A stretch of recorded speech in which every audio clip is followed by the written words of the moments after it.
Today we are going to discuss the recurring journal. The recurring journal is used to post invoices and entries throughout the system that happen on a recurring basis, maybe once a month or once a week. So examples of this would be like recurring payables, things where you're going to have to pay rent, once a month or something like that, as well as maybe savings account interest is another example. You get an interest payment from on your savings account, your interest income that's earned. You want to show that every single month. So what we do is we create these recurring journals to keep track of each one of these entries. So it allows you to just go in, fill in an amount, possibly if it's a fixed amount, you don't even have to do that, you just go in and post once a month.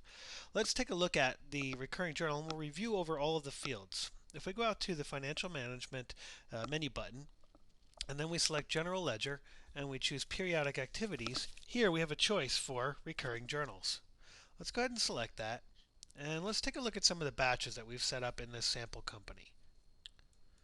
Okay, we've got a recurring payables batch, we've got payroll accrual entry, prepaid expenses, payroll bank transfer. So these are all entries, things that are going to take place on maybe a weekly or monthly, just some sort of recurring basis. We want to make sure that we create these batches so that we can store each one of the sets of entries separately. So for instance, here we're looking at the payables batch. Let's review over each one of the fields from the payables batch, and then we'll go and take a look at the savings interest. Okay, first off, we have a recurring method field. We have 6 different choices. We could use fixed, variable, balance, reversing fixed, reversing variable, or reversing balanced. Basically what this means is that for fixed, it means that the entry amount, $10,000 in this case for rent, is going to remain fixed. That amount will be the same every single period, every recurring period. If it's variable, the amount will change. And then once we post the specific journal for, let's say, the current month, the amount will change for the next month. It'll thus zero out the amount column, making us go ahead and fill that in for the following month.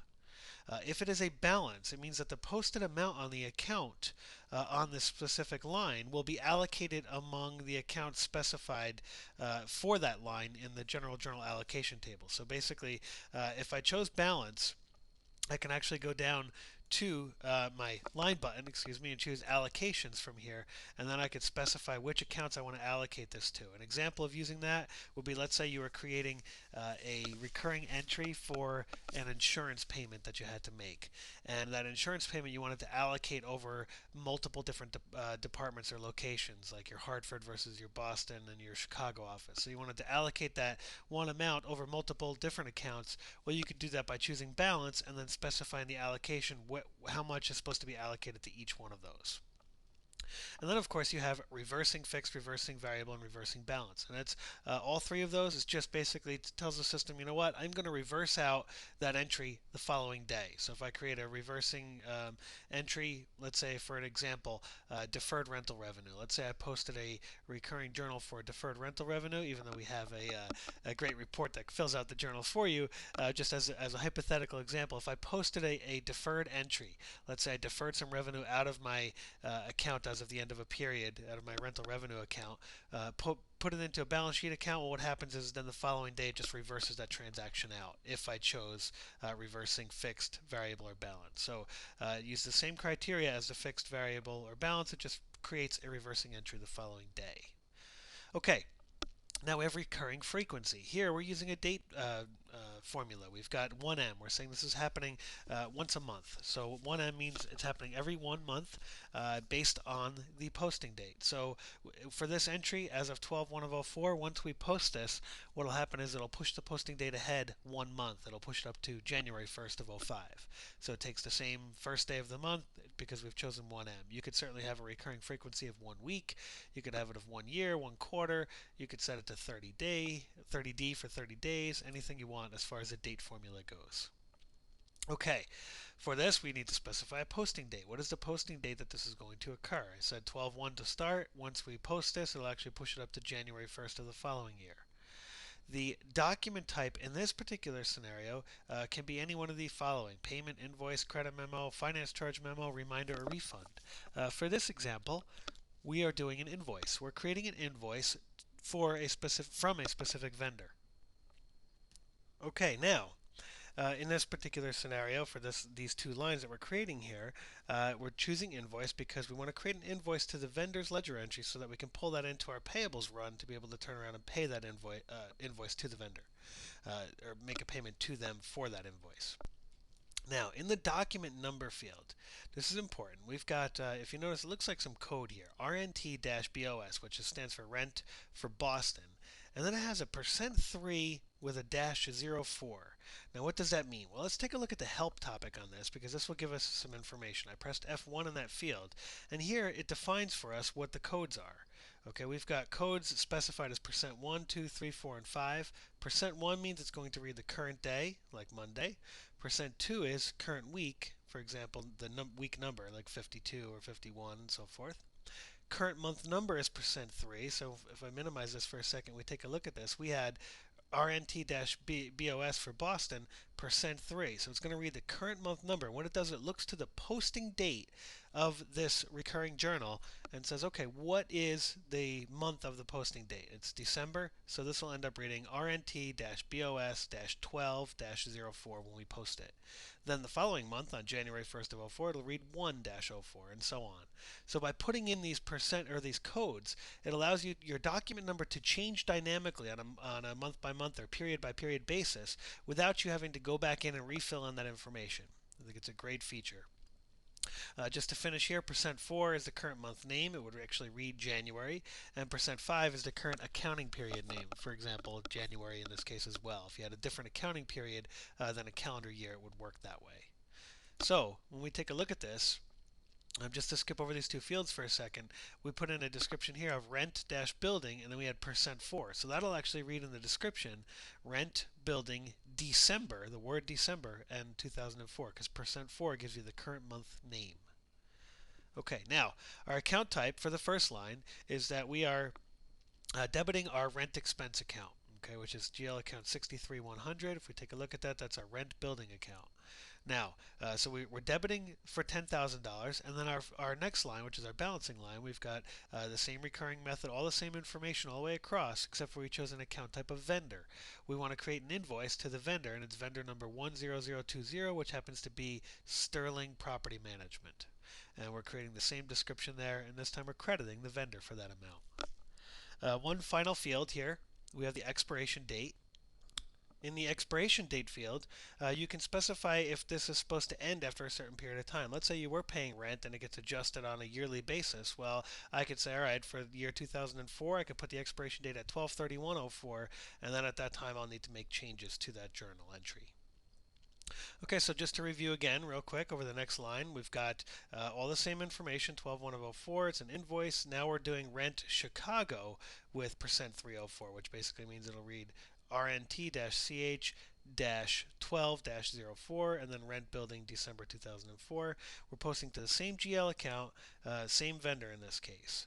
The only difference between these two lines is that for our GL account 63100, we have set up dimensions for each one of these. So we said this first line is for department code of Boston, and then for the third line, we went to here and we go to dimensions, it's for the department code of Chicago. So we're actually posting to the expense account the expense with a department code attached to it so we can keep track of that for later on for analysis purposes. Okay, one final thing I wanted to point out about this one is that we have the rent for Hartford office, and it's broken down into actually 3 different lines. First off, posting the same thing to 63100 rent building account, but we have 2 different expenses, $5,600 and $3,000. So the combination of those two gives us our total to the vendor invoice is $8,600. But the difference between the two is, if we look at the dimensions on this first one shows the department code of Hartford, and the second one shows a department code of HO for head office. So basically we have 2 different expenses here. One is for the Hartford, let's say the Hartford warehouse, and the next one is for the head office that happens to be in Hartford as well. So we're allocating the amounts to the appropriate departments or locations, and we are thus then creating one invoice to the vendor, or from the vendor I should say. Now, one thing to note about this is that you'll notice that with all these, it brings our balance and total balance down to zero because they all balance out. We do have to, in order to post this entry on this case on a monthly basis, because we said it's 1M, we do need to be at the posting date for this. Now, you could have a different posting date for each line, but your work date of 12/1 of '04 in this case has to be at least that posting date in order to post it. If it was 11/30/04, it would actually give us a message saying there's nothing to post. And I'll show you an example of that in just a second. So let's post this entry and let's take a look at what happens. We're going to post this recurring general journal. We'll say yes to posting it as of 12/1 of '04. It went through and it created those journal entries, and now you'll take a look at this. It pushed my posting date ahead to January 1st of '05. Now, by pushing that ahead, now I won't actually be able to post this again because of the fact that it's at January 1st, '05. If I try to post it, it'll tell me that there's nothing to post. So by saying there's nothing to post, basically it stops you from erroneously posting a journal, multiple times. Okay, so that's the reason why you have to have your work date at least as of that posting date. Now, let's take a look at the vendor ledger entries. I'm just going to drill right down to the vendor ledger entries right from this journal here. I'm going to go to the vendor button, choose ledger entries, and if you look at all the way at the bottom here, we have as of 12/1 of '04 to this vendor, there's actually 4 different entries that got created: 10,000, 11,500, 8,600, and 13,200. All of them are invoices. One's for Boston as of 12/04, one's for Chicago as of 12/04, one's for Hartford as of 12/04, and one's for Los Angeles as of 12/04. And you'll notice that the description reads building December 2004, just like we had said it would from that journal entry. So it created all 4 of those entries to our vendor for each one of the lines that we had posted. And if we look at the GL account 63100 and we take a look at the entries for that, if we scroll down in the entries here, as of 12/1 '04, we actually had 5 entries that got posted. One of them is for Boston, Chicago, and then there were 2 for Hartford, if you recall, with different department codes, and then 1 for LA. So it actually posted 2 that rent building expense account, and now we could break it down by each one of the dimensions for analysis purposes later. Okay, let's go through one more recurring journal. Let's just click on our lookup, and we're going to choose to go to our savings account interest here. Now, you'll notice for the savings batch, we've set it up as variable. The recurring method is variable, and the same criteria as before, though. We set it up for every 1 month, except now our posting date is the end of the month. That's when we get our statement and we know how much we actually earned for that particular period. Now, we've got interest income. It shows INC for interest income, percent 4-04. So it's actually going to read interest income December of '04. And then here we've got first entry, we're posting to the bank account. We're going to credit the bank account, the savings account, for the total amount of the interest earned. And then on the second line, we're actually we're going to debit the bank account and we're going to credit the interest income account for 70010, which is interest income for the total amount of what we actually earned for that. So we chose a GL account for the second line. And you'll notice that the amounts are set to 0. So let's just say that for this particular entry as of 12/30, we earned $500 in interest. So I'm going to debit my bank account and I'm going to credit my interest income account. And now, at this point, since I filled in the information, we're ready to go ahead and post. Okay.